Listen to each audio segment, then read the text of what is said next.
Remember the days when you received tons of Christmas cards in the mail? You got to see how big the kids have gotten and get a quick update on what the family's been up to. Well, social media sites like Facebook seem to do the exact same thing except all year long. So has social media taken over the need and purpose of Christmas cards?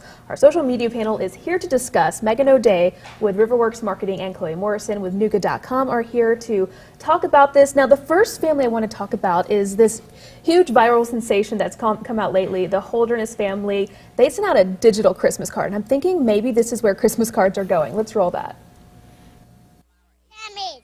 Oh, yeah! It's the Holderness 2013 in review. Video Christmas card part 2. Dancing in the front yard night and day, and the neighbors walk by and this is what they say. Are these Christmas jammies? They are Christmas jammies. Check it out, we just bought a Okay, so I don't really approve of the Welcome to Miami theme, but is this where Christmas cards are going to go? Just seeing video updates on online. Well, there's already such a huge overlap between social media, and this is something people have been really struggling with in the past few years, is you get the same photo card that everybody sent in the 90s, but now I've already seen that photo on Facebook, and it's a little redundant now. So this is at least something fresh you can't do by mail. I like it. They're actually getting creative with this. And so would you rather receive the card in the mail, or would you just rather just send it through online? See, I'm kind of both. I think that there's room for checking out everybody's daily information every day on Facebook, but there's something special about getting that mail. I think one thing about that's different now because we have Facebook is the fact that you actually get something in the mail, and that's always a little exciting. I think sometimes it's not a bill, it's not junk mail, it's something that's personal.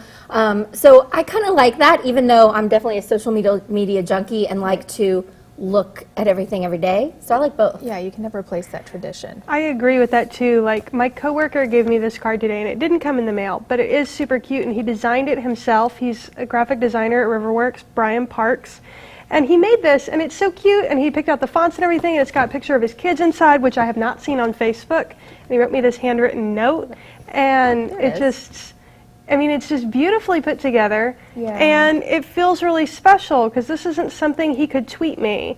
It's something that I can touch. It's tangible. And you can hang it up in your refrigerator. Yeah. And I also think it's kind of special, like they have to choose to send that to you, you know, as opposed to you're just getting it in your feed. That's a good point because this popped up on my Facebook feed, if you'll pull this up from the iPad.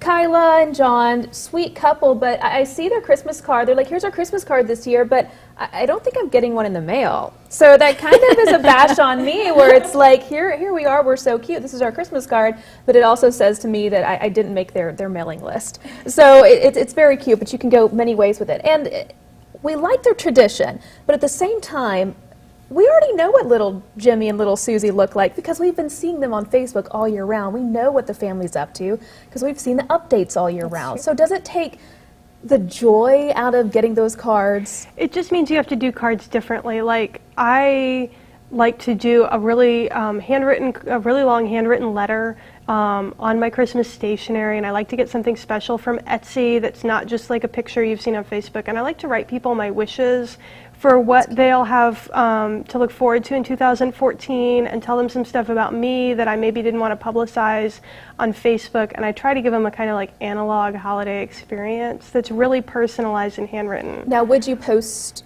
the pictures in the card that you sent on Facebook so everyone else can see it? I mean, there's not really any point. Like, I might post a picture of the card on Instagram because the artist worked hard to make it. But like, the notes are so personal, there's no point in sharing that. But then people can like it and comment on it and tell you how cute you are, right? They can tell me how much they like my bouncy hair and my profile. Exactly. All right, so we like the tradition, but tying it in with Facebook is okay a little bit, and Instagram. Yeah, I can see. All right, thanks so much, y'all, and we're going to have more Prime News at 7 coming up next.